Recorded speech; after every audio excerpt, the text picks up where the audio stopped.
அதாவது ஆளுங்கட்சி சட்டமன்ற உறுப்பினர்கள், மாவட்ட செயலாளர்கள், மற்ற நிர்வாகிகள் இவங்க தான் காரணம் பொதுமக்களே சொல்றாங்க. இது போய் நிரூபிக்கிறதுனா என்ன?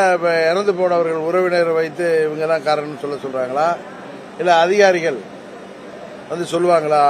இருக்கிறவங்க இது காரணம் இங்க உள்ள குறிப்பா இப்ப உளுந்தூர்பேட்டை சட்டமன்ற உறுப்பினர் பத்தி எந்த குற்றச்சாட்டு இல்லையே. இங்க சின்ன சேலம், ரிஷிவந்தியம் சட்டமன்ற உறுப்பினர்கள் பத்தி தான் எனக்கு பழக்கப்பட்ட ஊர்கள் தானே. சங்கராபுரம் அவர்கள் மேலதான் சின்ன சேலம் சங்கராபுரம் ரிஷிவந்தியம் சட்டமன்ற உறுப்பினர்கள் மேல்தான் குற்றச்சாட்டு. திரு டாக்டர் அன்புமணி ராமதாஸ் சொன்ன குற்றச்சாட்டு தான் மக்கள் சொல்றதுதான் அவரும் சொல்லியிருக்காரு. இதுல நிரூபிக்கணும். இது வந்து வர்ற தேர்தலில் நீங்க ஓட்டுக்கு 5000 ரூபாய் கொடுத்தா கூட மக்கள் உங்களுக்கு எதிராக வாக்களிக்கும் பொழுது நிரூபணமாகும். அதனாலதான் சிபிஐ என்கொயரி நடந்தா உண்மை நிலவரம் தெரிய வரும். அதுக்காக தான் எல்லாரும் சிபிஐ என்கொயரி போடணும். ஏன்னா state police failure, intelligence failure.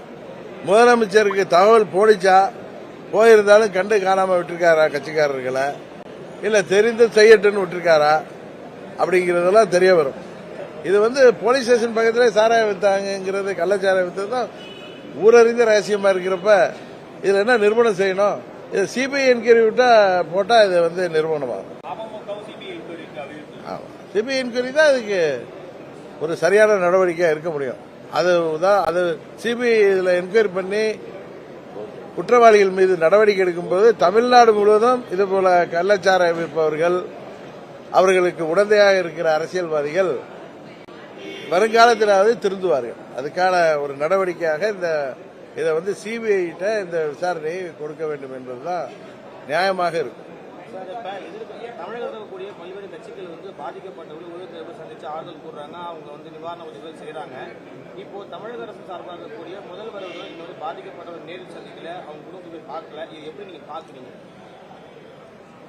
முதல்வருக்கு மனதில் அச்சம் இருக்கும், அதான் காரணம். இல்லாட்டி 57 பேர் இறந்திருக்க, இன்னும் பல பேர் கவலைக்கிடமாக இருக்கிறப்ப அவர்களுக்கு நிவாரணம் அறிவித்தால் போதும். அந்த உயிர்களுக்கு 10 லட்சம் கொடுத்துட்டோம், இறந்து போன குடும்பங்கள் வாயை அடைத்து விட்டோங்கிற மாதிரி தான் அவருடைய செயல்பாடு இருக்கு. மனசாட்சி வந்து அவரை நிச்சயம் அச்சுறுத்தும்ல. ஏன்னா அதுக்கு காரணமானவர்களே அவங்க கட்சிக்காரங்கிறது எல்லாருக்கும் தெரியும். காவல்துறையை கை கட்டி போட்டிருக்கிறார்கள் தெரியும். அதனாலதான் அவர் வரலன்னு நான் நினைக்கிறேன்.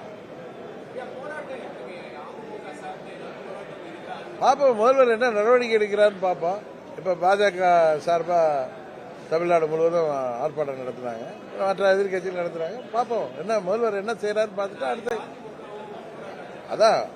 அடுத்தது முதல்வருடைய நடவடிக்கை எப்படி இருக்கு. இங்க வந்து பாதிக்கப்பட்ட குடும்பங்களை, பாதிக்கப்பட்டவர்களை இங்க கள்ளக்குறிச்சி பகுதிக்கு வந்து இங்க கருணாபுரத்திலேயே அந்த சுற்றிப்பட்ட கிராமங்களையும் வந்து விசாரிக்கிறாருன்னு பார்ப்போம். அதுக்கப்புறம் நம்ம என்னன்னு பார்ப்போம்.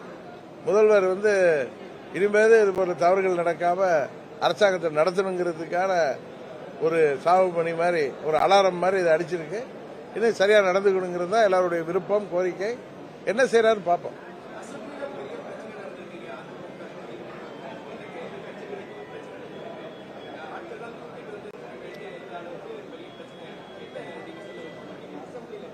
இல்ல இங்க கள்ளக்குறிச்சி சட்டமன்ற உறுப்பினரே அதிமுக சேர்ந்தவர் தான். இங்க இவ்வளவு கள்ளச்சாராயம் காவல்துறை காவல் நிலையத்துக்கு பின்னாடியே வச்சிருக்காங்க. அவர் என்ன பண்ணிட்டு இருந்தாருன்னு தெரியல. அவரை யாரு வாய் போட வச்சது தெரியல. இவங்க அங்க போராட்டாங்க ரைட்டு. அவங்க எம்எல்ஏ இங்க இருந்தவர்னால இத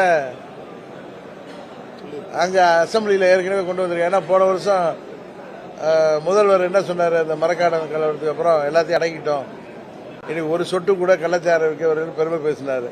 அப்ப கூட சட்டமன்ற உறுப்பினர் அன்றைக்கு கூட சொல்லியிருக்கலாமே. அன்னைக்கு கூட அவங்க கட்சி தலைவர் பழனிசாமி சொல்லி இதை பிரச்சனை எழுப்பியிருக்கலாமே. இன்றைக்கு அவர்கள் வந்து போராடுறாங்க. இது அவங்க சட்டமன்ற உறுப்பினர் இங்க ஏடிஎம்கே, அவருக்கு தெரியாம இது நடந்திருக்குமாங்கிறது தெரியல. அப்படி இருக்கிறப்ப அவங்க ஏற்கனவே இந்த பிரச்சனையை கிளப்பியிருக்கலாமே. நீங்க பாதிக்கப்பட்டவங்களை பாத்துட்டீங்க, அவங்களோட கோரிக்கை என்னன்னு சொல்லியிருப்பாங்க. இது சம்பந்தமா மத்திய அரசுக்கோ தமிழக அரசுக்கோ ஏதாவது வலியுறுத்த நினைக்கிறீங்களா? இது நீங்க உங்க அமமுக சார்பா என்ன சொல்ல நினைக்கிறீங்க? இல்ல இன்றைக்கு அரசாங்கம் அவர்களுக்கு நிவாரணம் எல்லாம் வழங்கியிருக்காங்க. அதே நேரத்தில் இந்த 10 லட்சம் அப்படிலாம் அறிவிச்சது இன்னும் மக்கள் மத்தியில் வேற சில கேள்விகளை எழுப்புது. இது ஒரு தவறான முன்னுதாரணமாகவும் போயிடக்கூடாது அப்படின்னு பல பேர் சொல்றாங்க.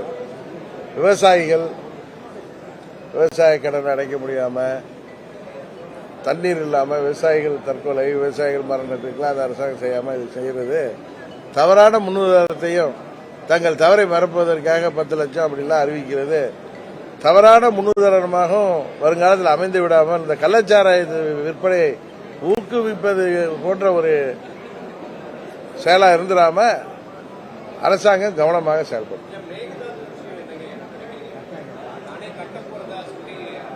அதை அணையை கட்டவிடாமல் தடுக்க வேண்டியது தமிழ்நாடு அரசாங்கம், மத்திய அரசாங்கத்தின் கடமை. உச்சநீதிமன்ற தீர்ப்புப்படி கர்நாடக அரசாங்கம் நடந்து கொள்ள வேண்டும். அதற்கு தமிழக அரசாங்கம் முழு முயற்சியில செய்ய வேண்டும். பாதகம் செய்பவரை கண்டால் நாம் பயங்கொள்ளலாகாது பாப்பா, மோதி மிதித்து விடு பாப்பா, அவர் முகத்தில் உமிழ்ந்து விடு பாப்பா. அண்மை செய்திகளை உடனுக்குடன் தெரிந்து கொள்ள இணைந்திருங்கள் இயம்நாடு தொலைக்காட்சியுடன்.